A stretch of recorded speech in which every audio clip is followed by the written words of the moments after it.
Je plonge dans une conversation cœur à cœur avec toi aujourd'hui sur un thème, en fait. Un thème qui, pour moi, peut amener une contraction ou complètement un autre point de vue. Puis aujourd'hui, j'ai envie de vous amener un nouveau point de vue sur la comparaison. J'ai grandi dans un milieu où est-ce qu'on était comparés de façon constante. Toi, tu fais ça, l'autre a fait ça, toi, tu as tel résultat, toi, tu as tel autre résultat. Ah, toi, tu es comme ça, mais toi, tu n'es pas comme ça.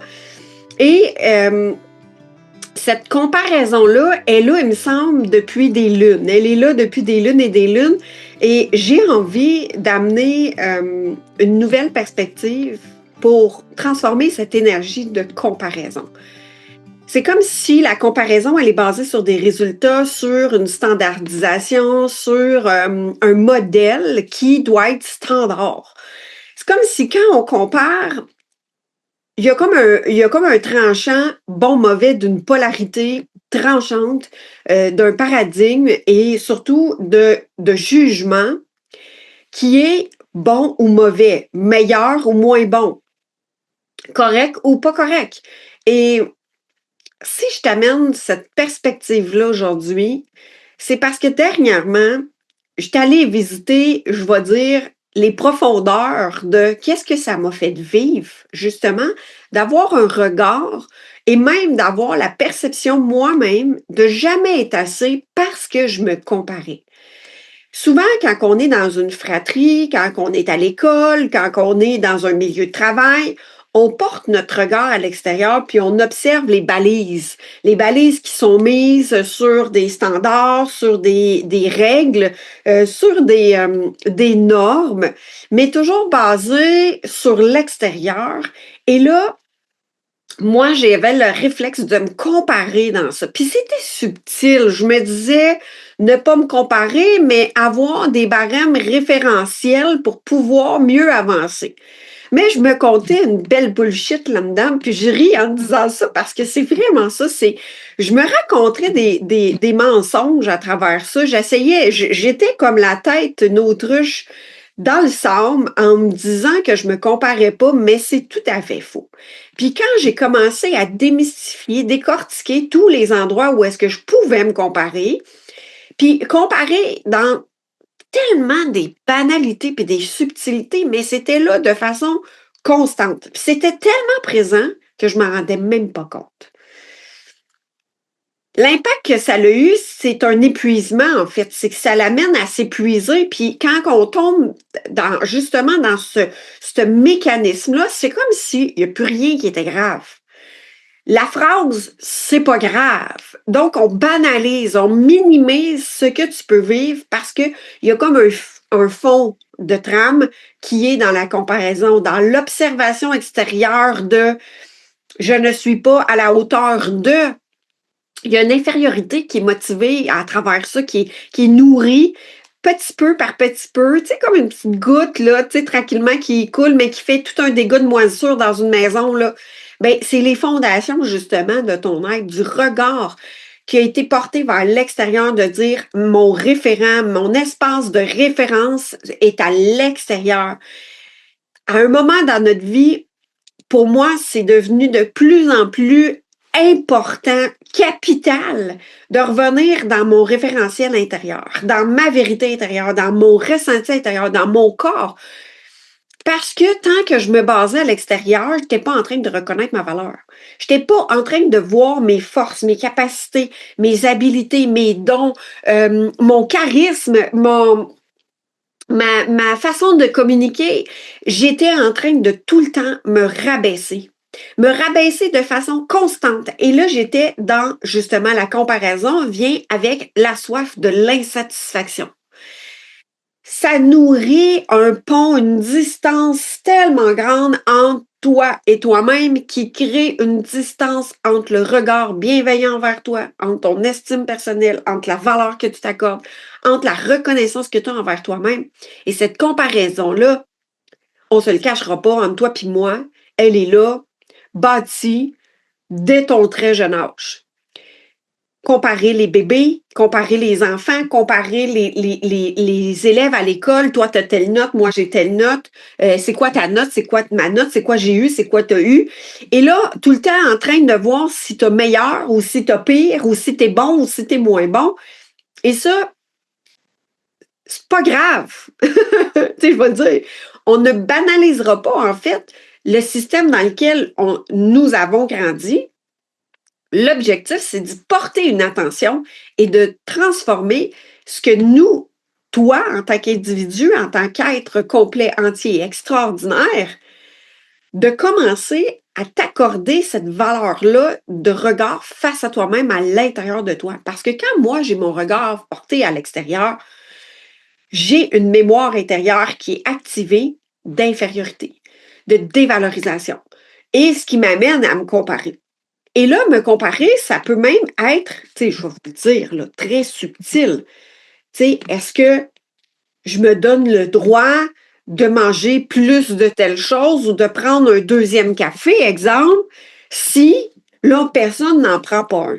Si l'autre en prend un, je me donne-tu le droit ou pas? Puis si l'autre n'en prend pas, ah ben je vais me retenir, j'en prendrai pas, il n'en prend pas. Fait que j'en prendrai pas moi non plus. Donc, tout est basé sur ce que l'autre fait, comment il le fait. Et là, que tu donnes tes balises à travers ça, il va-tu être content, va-tu pas être content, il va-tu m'accepter, va-tu m'aimer, je vais-tu être aimé? Je vais-tu être assez aimable? Je vais faire comme l'autre. Et là, le faire comme l'autre, j'ai pris des formations et j'ai fait comme l'autre. Pourquoi? Parce que j'ai fait comme le mentor, j'ai fait comme on m'enseignait, j'ai fait pour être la bonne élève, pour faire comme on me disait, pour être aimée. Donc, j'étais tout le temps dans une comparaison de est-ce que je fais la même chose? Est-ce que je fais suffisamment? Est-ce que je fais entièrement? Est-ce que je fais assez? Est-ce que je fais complètement? Et là, le plus grand piège dans ça, c'est tellement la perte de soi-même. Je me suis égarée, je me suis perdue, je me suis désaimée, en fait. Je me suis mal aimée. Je me suis jugée, je me suis critiquée. Et là, tout était basé sur, le fonctionnement était basé sur la critique, le jugement, pour atteindre une perfection d'être comme ce que je voyais. Et là, il y a plein de références sur des standards de beauté, des standards de performance, des standards salariales, des standards de diplôme, et nomme-les tous, là. Tu es unique, donc en quoi et où on peut réellement se comparer? Et là, tu vas peut-être me dire, parce que ça me vient à l'esprit quand je te le nomme, oui, mais si j'ai pas de référence, je me sens perdue. Je fais-tu partie d'un clan, d'une équipe? L'humain se sent interpellé dans une communauté. Et plus on se reconnaît soi, moins on est exclu. Plus on fait l'union avec qui tu es, dans tes valeurs, dans ta reconnaissance à toi-même, dans la beauté de qui tu es, dans l'entièreté de qui tu es, plus il y a une union, moins on se sent séparé. Plus on se sent uni avec les autres. Pourquoi? Parce que quand on cesse de se juger, on cesse la séparation. Parce que ça crée un écart entre l'autre, ce que tu regardes en fait. Ça crée un écart de je dois rattraper pour aller rejoindre ce que je vois. Et si je dois rattraper, ça veut dire qu'il y a un écart, qu'il y a une séparation. Et là, tout ça, je suis sûre que ça amène des pistes de dire hey, peut-être que je me compare là, peut-être que je me compare là. Puis là, ça va aussi sur l'alimentation de moi, je bois pas. Exemple, moi, je bois pas d'alcool. Et là, souvent, oh ouais, qu'est-ce qui se passe? Qu'est-ce qui est là? S'il y avait une conséquence, le pourquoi de je ne bois plus d'alcool, tu sais, comme si il fallait qu'il y ait une cause plutôt que juste un ressenti de ça goûtait plus bon, puis j'avais plus envie, mon corps n'en voulait plus, j'ai écouté ça, tu sais. Et là, c'est d'être plus dans la clarté mentale, dans la clarté de la conscience que j'ai choisi. J'ai vu que l'alcool nourrissait ma solitude et j'ai nourri l'amour pour moi, je me sentais moins seule, ça goûtait plus bon, j'en avais plus envie. Et là, me répondre à cet amour de moi-là fait en sorte que je me vois avoir des regards portés sur l'extérieur avec encore beaucoup moins de jugement, avec plus d'accueil. L'accueil que l'autre personne peut être là où elle est parce que moi, je m'accueille là où je suis. Et là, plus on se reconnaît soi-même, plus on reconnaît l'autre et on peut justement valser dans que chaque personne a sa personnalité, son ADN, sa vibration énergétique, son unicité, sa couleur, son espace, son essence. Et tout ça, plus on la reconnaît, ben ça fait du bien. Ça fait tellement du bien parce que quand on est dans une énergie de comparaison, quand on est dans une polarité, dans une dualité de survie, je dois survivre, donc je dois fitter, je dois me cadrer dans un environnement dans lequel on me demande d'être. Donc, ça se peut que ta référence était l'extérieur, tu te comparais en disant, OK, si l'autre fait tel geste, tu te compares en disant, je ne dois pas faire tel geste parce que ça fait réagir XY. Donc, moi, je vais acheter la fausse paix en camouflant qui je suis, en castrant mon identité, en refoulant qui je suis. Donc, ta référence est, si l'autre réagit quand que l'autre fait ça, moi, donc je me compare, je me dis, OK, je ne ferai pas ça comme ça, je vais m'adapter, puis je vais faire autrement. Et le faire autrement ne fait pas en sorte que tu es toi non plus. Et c'est là que ça devient des identités étouffées, castrantes et que tu te perds dans qui tu es.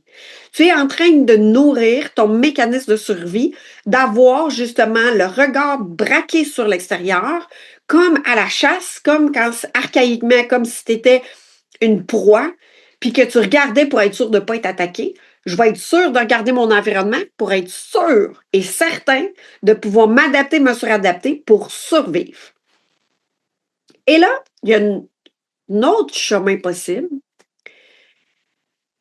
Mais avant de parler de l'autre chemin possible, je t'invite à observer quelle énergie en toi est dégagée lorsque tu portes ton regard sur l'autre, lorsque tu as la sensation de banaliser, lorsque tu t'observes, c'est pas grave.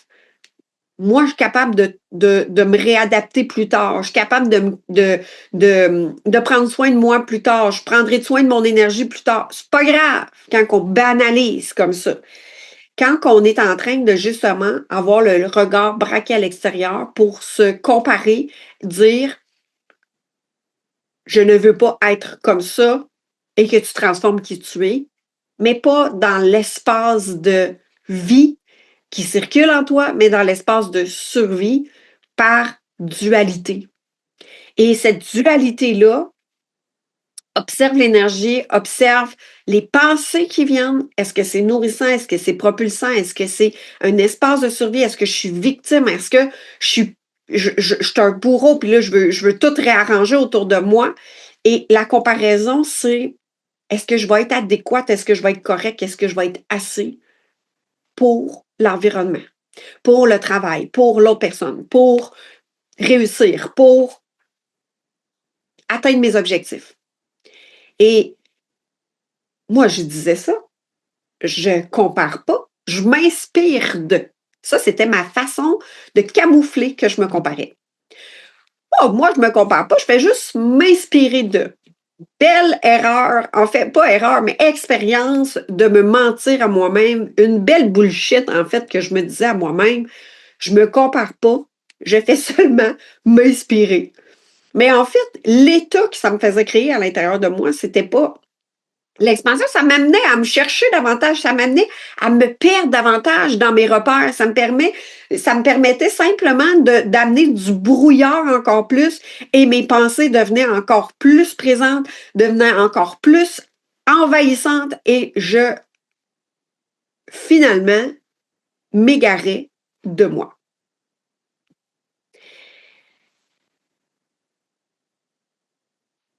L'objectif aujourd'hui, c'est premièrement de se reconnaître dans ce mécanisme de survie, dans cet espace qui nous a servi, qui a été un pilier important pour survivre.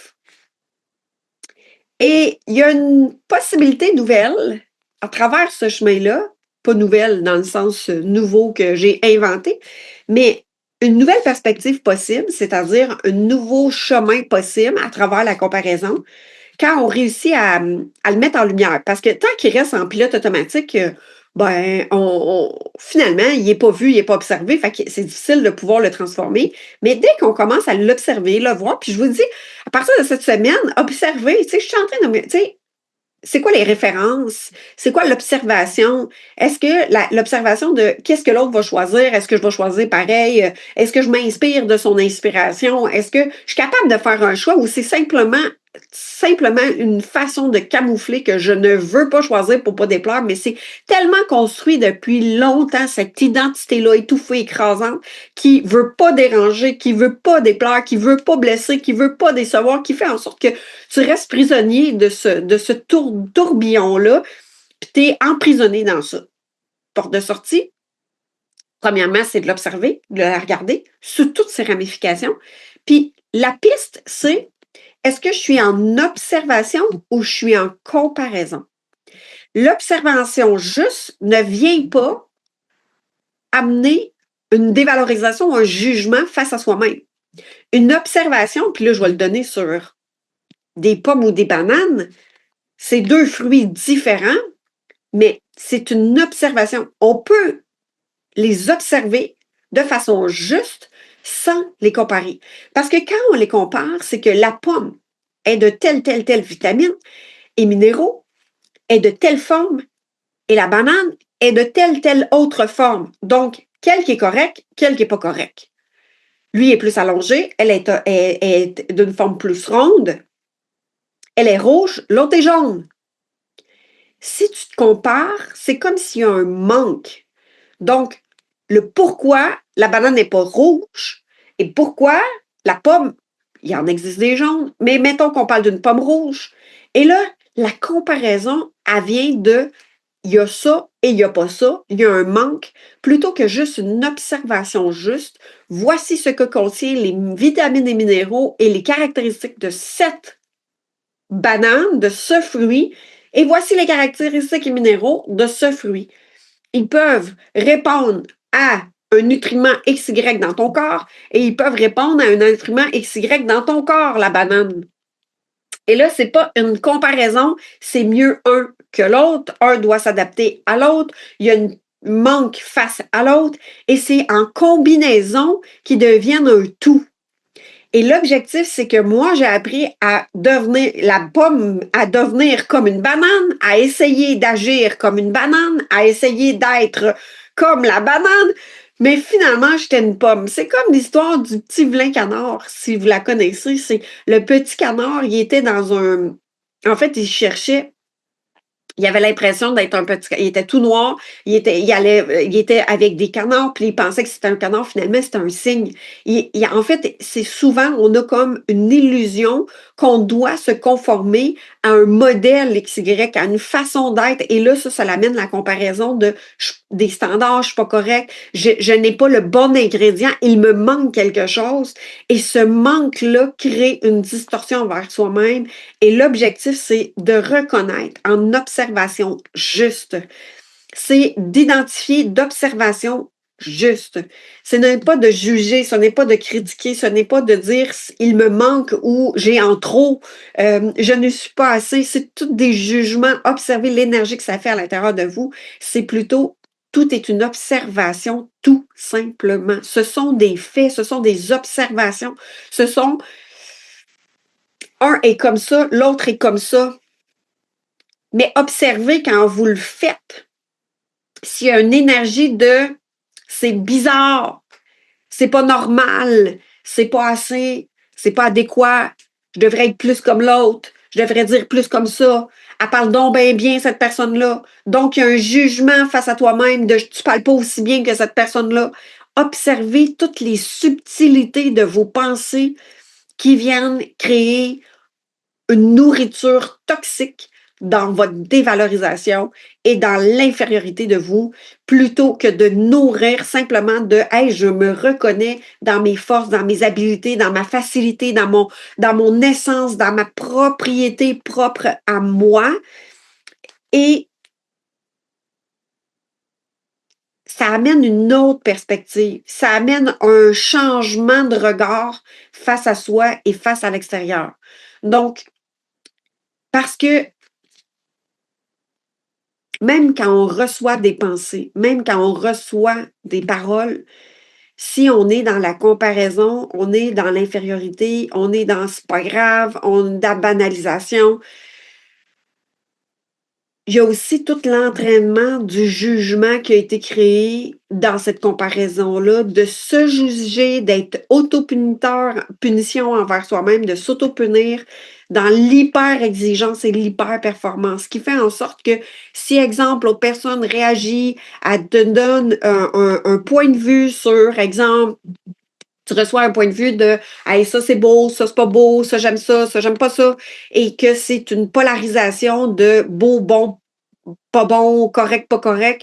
Et là, que tu reçois ça, ça vient juste mettre en lumière ce que tu entretiens envers toi-même si tu réagis, si tu t'extériorises en disant hey, j'aime pas ça, puis là, elle me nomme ça, donc je dois transformer pour qu'elle m'aime parce que je suis pas aimable si elle me critique puis si elle aime pas mes cheveux ou si elle aime pas ma façon d'être ou mes résultats ou mon titre ou peu importe qu'est-ce que c'est mon poids, le poids que je porte, la forme physique que j'ai, si j'ai une critique ou si j'ai un jugement, ça nourrit la critique et le jugement que tu as envers toi qui a été nourri depuis peut-être belle lurette depuis tellement longtemps, qui fait que ça met en lumière la non-valorisation de toi-même, qui fait juste se réveiller et que oui, effectivement, ça amène une réaction, mais ça n'a rien à voir avec le comportement de l'autre ou le mot de l'autre ou la projection de l'autre qu'elle a faite sur toi. Ça a à voir avec toi parce que ça vient activer quelque chose à l'intérieur de toi. Donc, subtilement, j'ai observé que cet espace de référence qui était basé sur l'extérieur que ma vérité intérieure, que mon énergie, que mes pensées, que ma vibration énergétique n'était pas assez adéquate, suffisante. Donc, j'ai dû me modelé dans un mécanisme, dans une façon de survivre où est-ce que je me réadaptais. Et là, j'ai dit que j'étais caméléon, j'ai dit que j'étais super adaptable, que c'était facile pour moi de m'adapter, j'étais hyper vigilante, j'étais capable de me fondre dans n'importe quel environnement, mais est-ce que je me reconnaissais moi? Ça peut, en fait, c'est qu'il y a une polarité dans ça, ce qui amène la dualité, puis qui fait que tu peux être, c'est nocif versus c'est propulsant. Tu peux t'adapter à toutes les situations. Ça peut être propulsant si tu n'es pas dans une énergie de survie. Si tu as une énergie de reconnaissance de toi puis que tu as une facilité, ça devient une force extraordinaire. Mais si tu es dans un état de je me sens pas assez et je suis caméléon, ça devient un poison pour toi, ça devient toxique pour toi, ça devient épuisant et tu deviens une pâle copie de l'extérieur. Tu deviens l'hologramme de l'environnement, finalement, au lieu d'exister complètement pleinement. Si je parle du caméléon, ce qui est intéressant, c'est que le caméléon, même s'il se fond avec son apparence, c'est-à-dire ce qu'on voit, l'illusion de ce qu'on voit se fond dans la branche, exemple, puis il devient les couleurs de la branche. Si tu y touches, il existe, il est là, il est présent, tu sais. Donc, il se reconnaît dans qui il existe, il est présent. Il fait juste amener une adaptation à son environnement visuel pour qu'il puisse fondre dans la masse, exemple. Mais moi, ce que j'ai fait, c'est que je fondais complètement. J'existais pas. J'étais comme vraiment un fantôme. J'étais un hologramme. J'existais pas. J'habitais pas mon corps et je ne reconnaissais pas qui j'étais. Donc, ce qu'elle faisait, c'est que je me faisais gober par l'environnement, par l'énergie, par les mots. Je me laissais envahir par tout cet espace-là, ce qui faisait en sorte que c'était épuisant et je réagissais et je m'adaptais à l'environnement extérieur pour essayer de tempérer, en fait, toutes ces réactions-là parce que moi, je me faisais envahir. Donc, la comparaison versus l'observation juste moins on compare parce qu'il y a pas de bon, mauvais, correct, pas correct, il y a ce qui est et dans l'observation, dans ce qui est toujours parfait, c'est exactement la le chemin, la situation, l'expérience que tu es en train de vivre qui est juste pour toi, pour revenir à ton regard d'amour envers toi-même, de reconnaissance envers toi-même, de fleurir davantage, de briller davantage dans l'environnement dans lequel tu es.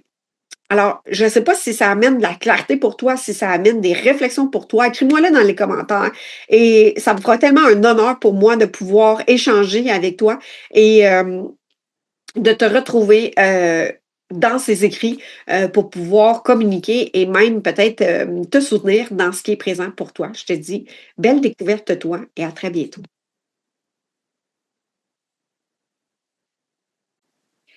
Notre étape du jour se termine, mais ton odyssée, elle continue de se déployer à chaque instant.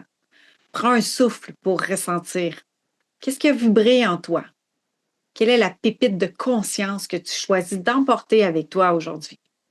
Un jour, une voix à l'intérieur de moi m'a murmuré, c'est assez. Assez de vivre sous pression, assez de se définir par les autres.